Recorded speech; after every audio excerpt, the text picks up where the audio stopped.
और एक बात मैं कहूंगा, भागवत के वक्ता हैं हम, ठाकुर जी की मंगलमयी लीलाएं सुनाते हैं, भक्ति ज्ञान वैराग्य की चर्चा करते हैं, लेकिन ये प्रेम की चर्चा ब्रज में रहते हुए भी हम ब्रज से प्रारंभ नहीं किए, नागपुर से ही प्रारंभ हुई।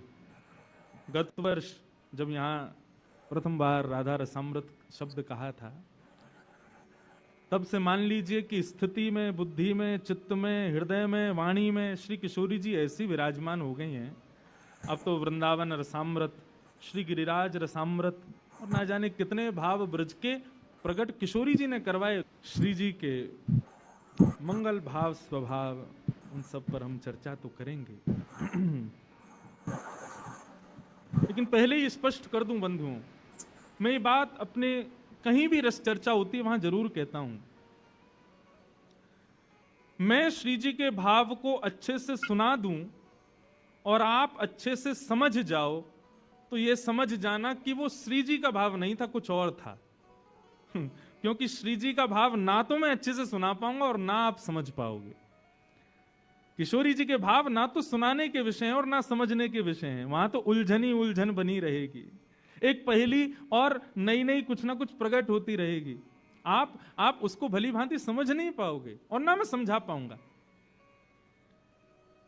प्रेम का स्वरूप कैसा, जिसका वर्णन ना हो सके। नारद जी नारद भक्ति सूत्र में कहते हैं, मैंने बता दिया और आप समझ गए तो निश्चित ही आपने किशोरी जी का भाव नहीं सुना, आपने कुछ और ही सुन लिया होगा, क्योंकि किशोरी जी समझ नहीं आ सकती। ये प्रेम समझ में आने वाली वस्तु है ही नहीं। बड़े बड़े रसिक जन जहां फेल हो गए, वहां हम लोग पास कैसे हो सकते हैं। रसिक जनों ने खूब गाया श्री जी के भाव को और आज तक गाते आ रहे हैं, लेकिन अभी तक उनको पहचान नहीं पाए, उस भाव में प्रवेश नहीं कर पाए। तो हम आपकी कहां सामर्थ्य है उस भाव में प्रवेश करने की। पर फिर भी यथा योग्य जैसे जैसे भाव मन में प्रकट होंगे, उनका वर्णन करने का प्रयास यहां करेंगे आप सबके मध्य में।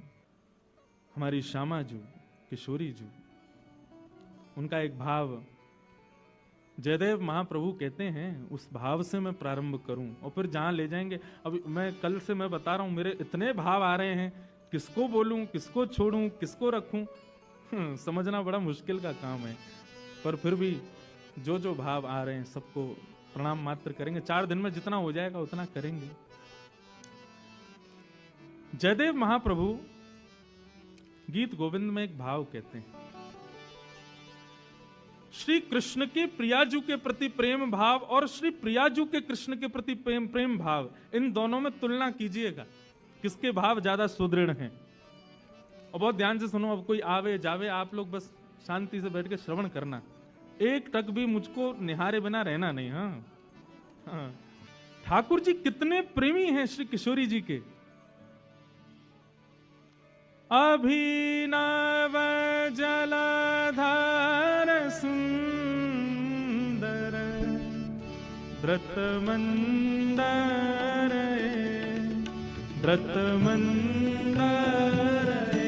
अभी श्री जगन्नाथ जी भी रथ यात्रा में हैं, वहां भी उत्सव चल रहा है। तो पंडरीनाथ को प्रणाम कर लिया, वृंदावन को प्रणाम कर लिया, किशोरी जी ठाकुर जी तो विराज ही रहे हैं, जगन्नाथ जी को क्यों पीछे छोड़े, उनको भी प्रणाम करो। श्री जयदेव महाप्रभु गाते हैं, अभिनव जलधार सुंदर व्रत मंदर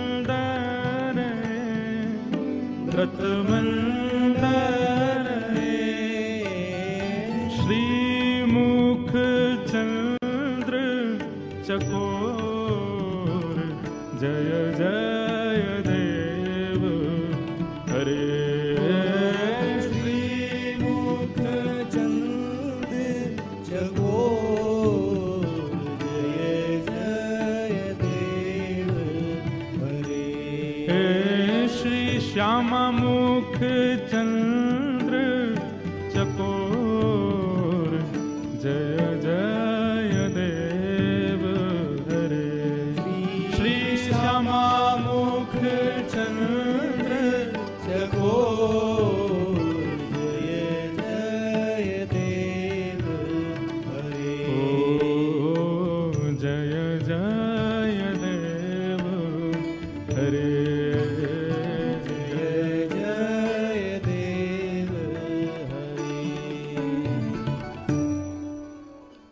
ध्यान से सुनना। हमारे गिरधर लाल जी अभी दूर से है सके कई अन्य दिख भी नहीं रहे हो, पास आके कथा के विश्राम में देख लेना। हमारे ठाकुर जी कैसे खड़े हैं, एक भुजा ऊपर है, दूसरी भुजा कमर पर है, और श्री गिरधर स्वरूप श्रीनाथ जी के रूप में हमारे गिरधर लाल जी, श्रीनाथ जी ही हैं।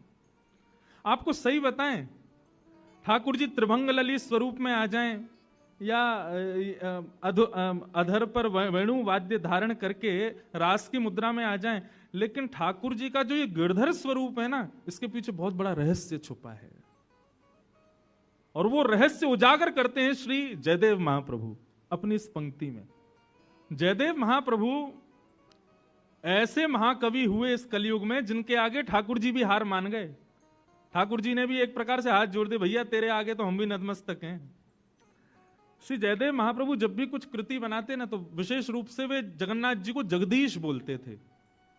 तो जब भी जाते तो जय जगदीश हरे, यही शब्द का उच्चारण करते। लेकिन आज की पंक्ति जैसे ही महाकवि जयदेव ने गाई, अभिनव जलधर सुंदर धृत मंदर है श्री श्यामा मुख चंद्र चकोर, जैसे ये भाव कहा तो श्री जगन्नाथ जी बोल पड़े, बोले आज जय जगदीश हरे नहीं, आज जय जय देव हरे, आज तो जयदेव तुम्हारी जय हो। अरे तुम कहां से पता कर लेते हो भाई इतने भाव? बोले कैसे? जयदेव महाप्रभु कहते हैं, बोले भगवान इंद्र ने कोप किया ब्रजमंडल पर, और तब ब्रजवासियों को रक्षा के लिए आपने गिरिराज जी अपनी इकन्नी उंगली पर धारण किए। आप जगत नियंता जगदाधार जगदीश हो, यदि आप अपनी भ्रगुटी टेढ़ी कर लो तो इंद्र की मजाल है कि वो बारिश करे। लेकिन हमने सुना इंद्र 7 दिन 7 रात्रि तक बरसाता ही रहा। आप चाहते तो क्षण भर में गिरिराज जी धारण करके और भ्रगुटी टेढ़ी करके कहते हे इंद्र, तो इंद्र नाक रगड़ता आपके चरणों में आकर के। लेकिन आपने उसको एक बार भी नहीं डांटा, और 7 दिन 7 रात्रि तक अविरल वर्षा होती रही। सामान्य वर्षा नहीं हुई थी वृंदावन में, श्यामंतक वर्षा हुई थी, जो कि प्रलय काल के समय होती है। जिस वर्षा के होने पर पूरी पृथ्वी डूब जाएगी, ऐसी वर्षा वृंदावन में हुई थी। और आपने एक बार भी उस इंद्र को टोका नहीं। मुझे रहस्य पता चल गया, आपने क्यों नहीं टोका। ठाकुर जी बोले क्या रहस्य पता चला?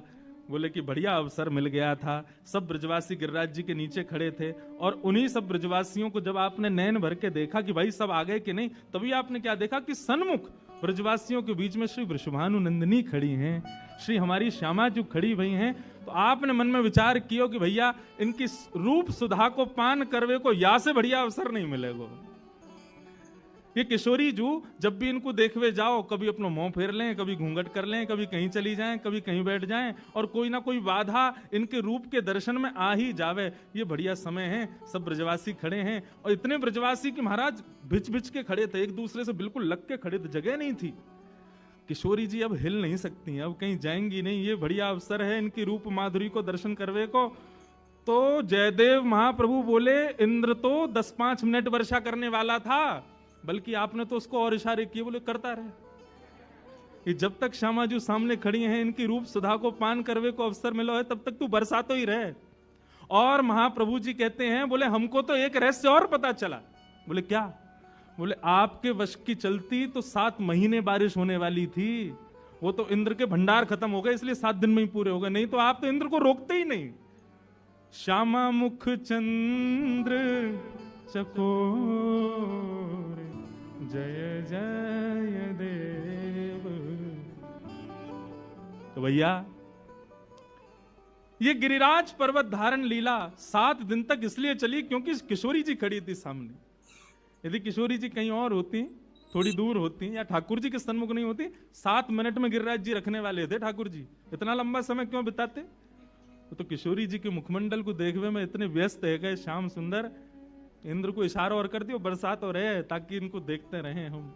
इसलिए भैया ये हमारे गिरधर लाल जी जो है ना, ये वो स्वरूप है जो निरंतर किशोरी जी को देखने में मग्न रहते हैं। जैसे आपके फोटोग्राफ खींचे जाते हैं ना, तो आप अपने फोटोज को दिखाते हुए व्यक्ति को कहते हो ये फोटो जब लिया गया था तब मैं वो कर रहा था, ये फोटो जब लिया गया था तब मैं वो देख रहा था। ऐसे ही भैया ये गिरधर स्वरूप जो है ना, ये किशोरी जी को निहारते भय ठाकुर जी को स्वरूप है। यही अवस्था में तो ठाकुर जी देख रहे हैं किशोरी जी को। मानो किशोरी जी को देखते देखते ठाकुर जी भी भाव में आ गए हों। एक अंग से मानो किशोरी जी जैसे बने हो, दूसरे अंग से श्याम सुंदर है। तो या लैया भैया हमारे गिरधर लाल जी जो है ना, ये किशोरी जी के दर्शन करता ठाकुर जी हैं। कई लोग हमसे पूछे, बोले आपके लाल जी की नेत्र नीचे क्यों हैं? मैंने कहा नेत्र नीचे यहाँ हमारे हैं क्योंकि ये केवल श्री जी को ही देखना चाहें, बाकी औरन से नजर छुपा के नीचे खड़े रहें। लाओ श्री जी को सामने, प्रकट कर दो श्री जी को, तुरंत ठाकुर जी नेत्र ऊपर करके देखेंगे जरूर, क्योंकि ये स्वरूप केवल श्री जी को देखवे के काजे है और भाव नहीं है। तो ऐसे हमारी श्यामा जी के मुखमंडल के देखवे के सबसे बड़े रसिया कौन? हमारे गिरधर लाल श्रीनाथ जी। उस भाव से श्री गिरधर लाल विराज रहे हैं। ऐसे श्याम सुंदर को सुख देवे के लिए और रसिक जनन को वह सुख की बिंदु बरसावे के लिए श्री किशोरी जी ने वृंदावन की रचना की है। वृंदावन स्वयं श्री किशोरी जी ने ही अपने हाथों से निर्माण किया है। वृंदावन का एक एक कण, वृंदावन का एक एक पल्लव, वृंदावन का एक एक वृक्ष। और मैं तो कहूंगा भैया, वृंदावन में आवे वारे, वृंदावन में रहवे वारे, वृंदावन में जन्म लेवे वारे, इन समस्त जीवन को भी निर्माण श्री किशोरी जी ने ही किया है। इसलिए भैया मैं निवेदन करता हूं हाथ जोड़ के, वृंदावन आकर के ना किसी में भी अवगुण मत देखना, क्योंकि वृंदावन आया है और वो वृंदावन में है तो जरूर किशोरी जी ने ही भेजा है, और किशोरी जी ने भेजा है तो निश्चित उसमें कोई ना कोई गुण तो विद्यमान होगा। श्री किशोरी जी ने अपने हाथों से निर्माण किया है उस वृंदावन का। बंधुओं, श्री वृंदावन चतुर्व्यूह रूप धारण करके श्री जी की सेवा करता है। जैसा कि मैंने आज के प्रसंग के प्रारंभ में कहा कि सहचरियों में, सखियों में, गोपियों में अग्रगण्य यदि कोई है, अभी तक नाम सबने ललिता विशाखा के सुने, लेकिन यदि हमसे वास्तविक पूछो तो श्री जी की सेवा में अग्रगण्य सहचरी स्वयं वृंदावन है। क्यों? क्योंकि वृंदावन का स्वयं निर्माण श्री जी ने ही किया है। किस लिए किया है? केवल श्याम सुंदर को सुख प्रदान कर रहे, और श्याम सुंदर प्रसन्न हो तो श्री जी अपने आप प्रसन्न हो जाएं। तो चतुर्व्यूह रूप से वृंदावन श्री जी की सेवा करता है। प्रथम रज, प्रथम व्यूह जो वृंदावन का श्री जी की सेवा में है वो है रज। वृंदावन की एक विशेषता है, ये विशेषता पूरे विश्व के किसी स्थान की नहीं है, और वो ये है कि सब जानते हैं कि वृंदावन में हमारी किशोरी जी और श्याम सुंदर दोनों पादुका नहीं पहनते, और पादुका न पहनने का जो भाव है वो वृंदावन ने ही प्रकट किया है। वृंदावन ने अपने आप को इतना योग्य बनाया कि श्री श्याम सुंदर किशोरी जी के मन में भाव ही नहीं आता कि हम यहां पादुका पहने, और क्योंकि वृंदावन को स्पर्श सुख देना है इसलिए भी पादुका नहीं पहनते। तो सर्वप्रथम वृंदावन जो श्री जी की सेवा में आए हैं वो रज के भाव से। चतुर्व्यूह में प्रथम रज, चतुर्व्यूह में दूसरा स्वरूप है वृंदावन के लता, गुल्म, पत्र, पुष्प, फल, जिन सघन कुंज में ठाकुर जी और श्री किशोरी जी निरंतर रास विहार करते हैं, अनंत सुख की प्राप्ति करते हैं। तो दूसरा व्यूह एक प्रकार से ये कहा जा रहा है कि गुरु वृंदावन है और वृंदावन के साथ में उपगुरु ये चार हैं, रज और दूसरे सघन कुंज, पत्र, पुष्प, गुल्म आदि। ये विशेष रूप से उन लोगों के लिए जो आजकल वृंदावन तो आते हैं लेकिन वृंदावन के रूप को नहीं समझ पा रहे। वृंदावन में आजकल भीड़ बहुत हो गई है, बहुत पब्लिक आ रही है, लेकिन भैया मुझे उनको देख के ऐसा लगता है कि हीरे को शीशा समझ करके चले जाते हैं। वो वृंदावन को जान ही नहीं पा रहे, वृंदावन को पहचान ही नहीं पा रहे। वृंदावन प्रथम रज के भाव से श्याम सुंदर और श्री जी की सेवा में है। दूसरा लता, गुल्म, पत्र, पुष्प, फल, इनके भाव से श्री जी की सेवा में है। जब हमारे श्याम सुंदर और श्री जी विहार करते हैं ना, कई जगह पदों में पढ़ने में आता है कि जिन वृक्षों पर फल उत्पन्न नहीं हुए होते या हो भी गए होते लेकिन कच्चे होते हैं, जैसे ही देखते हैं किशोरी जी आ रही हैं, श्याम सुंदर आ रहे हैं, तो फल अपना वो वृक्ष अपना पूर्ण जोर लगा देता है, उस फल को तुरंत पका देता है, उस पुष्प को तुरंत सुगंधित करता है कि हमारे इस भाव से रीझ कर श्यामा जी इसका स्पर्श कर लें, इसका सेवन कर लें। साल भर में जो वृक्ष एक पुष्प को सुगंधित करने में श्रम करता है, वो श्री जी के आने पर क्षण भर में करता है। श्रमित तो बहुत हो जाता है, लेकिन श्री जी सेवा में स्वीकार करें, इसके लिए वृंदावन के वृक्ष, गुल्म, पत्र, पुष्प, ये सब अपने आप को सुगंधित और पुष्पित करके रखते हैं। तो वृंदावन की दूसरी सेवा का भाव है वहां के लता, गुल्म, वृक्ष, पत्र। श्री व्यास जी कहते हैं, वृंदावन के रूख हमारे मात पिता गुरु बंधु। वृंदावन के वृक्ष, वल्लरियां, ये सब कौन हैं? ये सब हमारे माता हैं, पिता हैं, गुरु हैं, बंधु हैं, ये सब हमारे। इसलिए हमारे व्रजमंडल में कई संत जन तो वृक्षों से ही लिपट लिपट करके आनंदित होते हैं। तमाल वृक्ष को देख करके सोचते हैं कि ये जरूर श्याम सुंदर ही होंगे। तो वृंदावन का दूसरा सेवा प्रकल्प है वहां के लता, गुल्म, पुष्प, वृक्ष। उनका प्रयोग कभी अपने लिए मत करना बंधु। संसार के पुष्प फलों का प्रयोग अपने लिए कीजिएगा, लेकिन श्रीधाम वृंदावन यदि आप जाओ तो वहां के पुष्प, पत्र, फलों का प्रयोग अपने लिए कभी मत करना, क्योंकि वो आपके लिए हैं नहीं, वे श्री जी की सेवा के लिए ही हैं। भागवत में कथा आती है, पृथु महाराज का चरित्र आता है, जिनकी वजह से धरती को पृथ्वी कहा जाता है। पृथु महाराज के चरित्र में भाव आता है कि पृथ्वी ने एक बार अपनी समस्त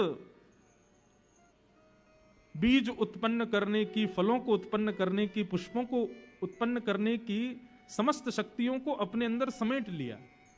क्यों? क्योंकि मानव इन सब का उपभोग करता था अपने लिए, ठाकुर जी की सेवा में नहीं लगाता था। पृथु महाराज जब प्रकट हुए तो सबने प्रार्थना की, महाराज पृथ्वी बंजर हो गई है, इस पर वृक्ष नहीं होते, अनाज नहीं होता, आप कुछ करिए, आप हमारे राजा हैं। तब पृथु महाराज ने पृथ्वी से प्रार्थना की, यज्ञ किया, तब पृथ्वी प्रकट हुई और भूमि देवी ने प्रकट होकर के कहा, आज्ञा करें महाराज। तब पृथु महाराज ने कहा कि आप क्यों बंजर हो गई हो? पुष्प, फल, बीज, ये सब आपने क्यों समेट लिए अपने अंदर? तब पृथ्वी कहती है, क्योंकि मानव मेरा उपभोग कर रहा है। मैंने अनाज को, फल को, वृक्ष को, पत्तों को, पुष्पों को आप सबके उपभोग के लिए नहीं निकाला है, मैंने इसलिए निकाला ताकि कोई एक भक्त मुझे, मेरे से उत्पन्न होने वाले उन फलों को, पुष्पों को, आदि आदि वस्तुओं को ले जाके ठाकुर जी को अर्पित करे, फिर स्वयं पाले, मुझे कोई आपत्ति नहीं। लेकिन ठाकुर जी को बिना निवेदित किए खुद सेवन करता है, मुझे बहुत कष्ट होता है। इसलिए पृथ्वी ने अपनी समस्त शक्तियों को दबा लिया। तब पृथु महाराज ने वचन दिया, बोले मैं वचन देता हूं, आज के बाद वैष्णव परिवार में बिना भोग लगे कोई भी अन्न नहीं पाएगा। तब पृथ्वी ने अनाजों को प्रकट करना प्रारंभ किया। इसलिए बंधुओं, आप यही मत मानो कि केवल आप ही सेवक हो श्याम सुंदर के। जड़ चेतन सब ठाकुर जी की सेवा के लिए ही हैं। जब उनको बिना निवेदित किए हम उसका उपभोग करते हैं, तो श्रीमद् भगवद गीता में तो भगवान कहते हैं, भुंजते ते त्वघम पापात ये पचंत्यात्म कारणम। जो अपने कारण से वस्तु का उपभोग करते हैं वो अपना पाप स्वीकार कर रहे हैं। इसलिए भैया कुछ भी हो, सबसे पहले ठाकुर जी को, किशोरी जी को निवेदित करो, क्योंकि वो प्रकट उन्हीं के लिए हुआ है। उसके बाद उसका सेवन स्वयं करो। पृथ्वी भी तो मुक्त होना चाहती है ना, और वो मुक्त कैसे होगी? जब हम उसको निवेदित करेंगे ठाकुर जी को। इस प्रकार पृथु महाराज ने पृथ्वी से निवेदन किया और तब पृथ्वी ने इन सब वस्तुओं को अपने ऊपर प्रकट किया। तो वृंदावन विशेष रूप से जो कुछ भी प्रकट करता है वो सब ठाकुर जी की सेवा के लिए ही प्रकट करता है। उसका उपभोग अपने लिए कभी मत करना। तो प्रथम रज, द्वितीय वनचर वस्तु, सघन कुंज, पुष्प, फल आदि, और तीसरा वृंदावन के रसिक जन। वे रसिक आपको प्रसन्न करने के लिए नहीं बने हैं, क्षमा कीजिएगा। वृंदावन में कई लोग मुझसे आकर के, कभी कभी फ्लाइट में कोई मिल जाए, ट्रेन में कोई मिल जाए, या वैसे कोई मिल जाते हैं, तो महाराज जी आपका वो भजन बहुत बढ़िया, ने सुनाए दो। कोई जादूगर थोड़ी है, ने जादू दिखाए दो। वृंदावन में यदि कोई रसिक, मैं अपने आप को रसिक नहीं बोल रहा हूं, इनडायरेक्ट वे में बोल भी रहा हूं, लेकिन वैसे अगर देखो तो वृंदावन में जितने भी रसिक जन, कोई यदि रस का तनिक मात्र भी भाव प्रकट करता है तो उसका भाव भी संसार के लिए नहीं है, श्री जी के लिए ही है। ये बात दोनों पक्षों से समझिएगा। रसिक जन भी इस बात का ध्यान रखें कि यदि हमारे भीतर रस प्रकट हुआ है तो उससे हम संसार को ना रिझाएं, श्यामा श्याम को ही रिझाएं। यदि हम अपने रस का प्रयोग किसी व्यक्ति विशेष को रिझाने के लिए कर रहे हैं ना, तो रस विष बन जाएगा। रस का प्रादुर्भाव आपके हृदय में हुआ, इसका मतलब श्री जी ने आपको अधिकारी माना है, और अधिकारी बनाया है तो उससे श्री जी को ही लुभाओ। हाँ, दो चार जनता भी रीझ जाए तो उसमें कोई आपत्ति नहीं है, लेकिन केवल यही प्रधानता नहीं होनी चाहिए कि सब रीझें, श्री जी रीझें, हमारी किशोरी जी रीझ जाएं, हमारे श्याम सुंदर। एक बार का प्रसंग है, हमारी श्री जी कितनी कृपालु, कितनी दयालु, कितनी जल्दी रीझ जाती हैं। वो एक पद की एक पंक्ति आती है ना, हमारे यहाँ एक भजन गाया जाता है, वृषभानु की किशोरी वो तो गैया होते भोरी, प्रीत जान के हूँ थोड़ी तो है राखेगी शरण, मन भूल मत जइयो श्यामा प्यारी के चरण। किशोरी जी बड़ी भोरी हैं। और यहाँ को प्रसंग कैसे है, एक बार जन्माष्टमी थी तो श्री हमारी श्यामा जू नंदगांव गई, लाला को जन्मदिन है, हम भी बधाई दिया में। और वहां जाकर के जब किशोरी जी ने देखा तो नंद नंदन को सब लोग बधाइयां दे रहे थे, भैया जन्माष्टमी की, किशोरी जी भी बधाई देवे गई।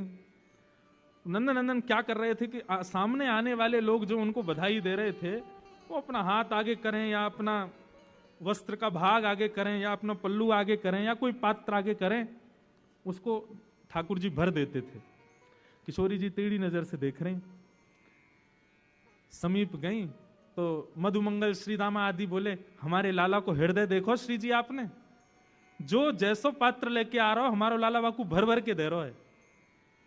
ठाकुर जी बोली, ये हृदय को स्वरूप ना होए करे, हृदय को स्वरूप तो ये है कि भैया जो जितनो पात्र लाए उतनो मत भरो, अपनी तरफ से बड़ो पात्र दे के वाकू भी भर के दो। या में कौन सी निर्मलता, कोई ने हाथ आगे किए, अब बेचारे को हाथ इतना छोटो कि वहां में 2 ही लड्डू आ सके तो बेचारे को 2 ही मिलेगा। अब कोई पात्र बड़ो लिया है तो वाकू भर के दे रहे हैं। अरे हमारे श्याम सुंदर को भाव तो ऐसा होना चाहिए, बड़े बड़े पात्र लेके आओ, सबन को पात्र दो और फिर वाकू भरो, तब उन पर कृपा करो। ललिता विशाखा ताली बजाने लगी, देखो हमारी श्री जी को भाव, ये पैज तो चलती रहे। हमारी श्री जी तो बड़ी कृपालु, बड़ी दयालु, नेक नेक में ही दया कर दें, नेक में ही कृपा बरसा दें।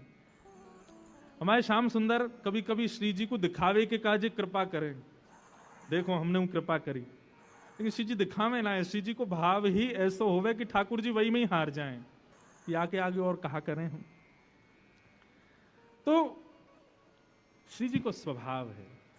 तो इसलिए भैया यदि आपके भीतर रस आया है, आपके भीतर भाव आया है, उस भाव से, उस रस से, उस ज्ञान से, उस भाव से संसार को मत रिझाओ। ये वृंदावन चतुर्व्यूह से श्री जी की सेवा करता है। तो तीसरा व्यूह जो है वो रसिक है, रसिक जन। वृंदावन के रसिक जन हो या वृंदावन के बाहर रहने वाले रसिक जन हो, वे सब अपने भाव से किशोरी जी को प्रसन्न करें, उनको आनंदित करें, ऐसा भाव। और चौथा वृंदावन का जो भाव है वो श्री यमुना जी, रज वृक्षवल्लरी सघन कुंज, रसिक जन और श्री यमुना। इन चतुर्व्यूह रूप से वृंदावन श्री जी की सेवा करता है, हमारे श्याम सुंदर की सेवा करते हैं, उनको लाड़ लड़ाते हैं, उनको प्रसन्न करने का भाव करते हैं। इसलिए वृंदावन आओ तो इन चारों की शरण ग्रहण करो, रज सघन कुंज लता गुल्म पत्र पुष्प, रसिक जन और श्री यमुना जी। इन चारण को प्रणाम प्रथम करो, वाके बाद बिहारी जी को दर्शन करो, वाके बाद राधा वल्लभ जी को दर्शन करो, वाके बाद राधा रमण जी के पास जाओ। अभी हम लोग चूक क्यों रहे हैं पता है? ये वृंदावन को सेल्फी पॉइंट और ये रील्स बनाने की स्थिति में क्यों लिया है हम लोग? क्योंकि हमने गुरु का आश्रय तो लिया ही नहीं। हमने 4 गुरुओं को छोड़ सीधे ठाकुर जी का दर्शन किया, हम उसको समझ ही नहीं पाएंगे, हम उनको जान ही नहीं पाएंगे।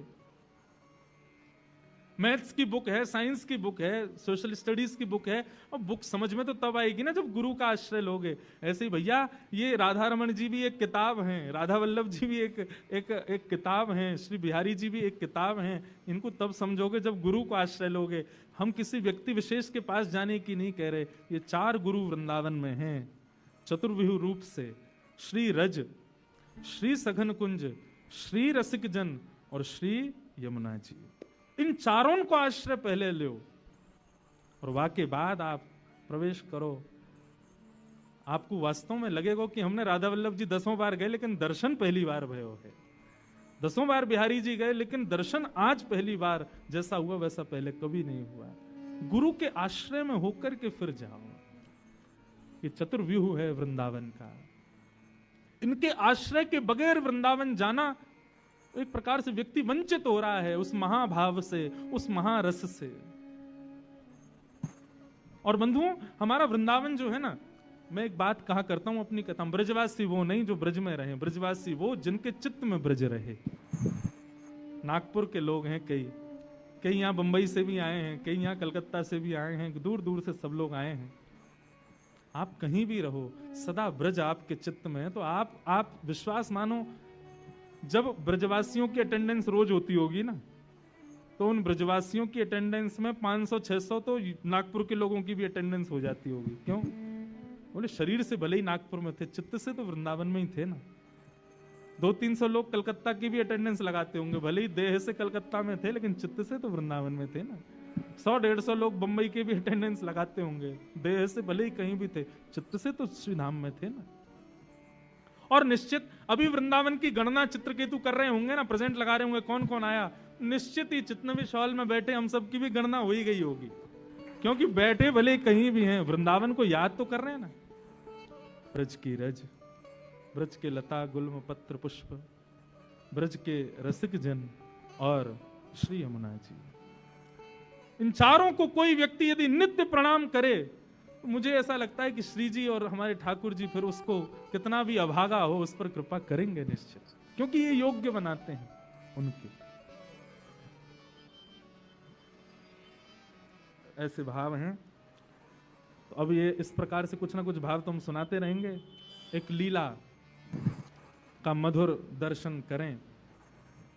पिछली बार भी हमने कुछ लीलाएं सुनी थी, मुंदरी चोरी लीला सुनी थी, नौका विहार लीला सुनी थी, और कौन सी सुनी थी बताओ? हाँ, मान लीला सुनी थी, और कौन सी सुनी? हाँ, प्रथम मिलन लीला सुनी थी। अब यही सब लीलाओं में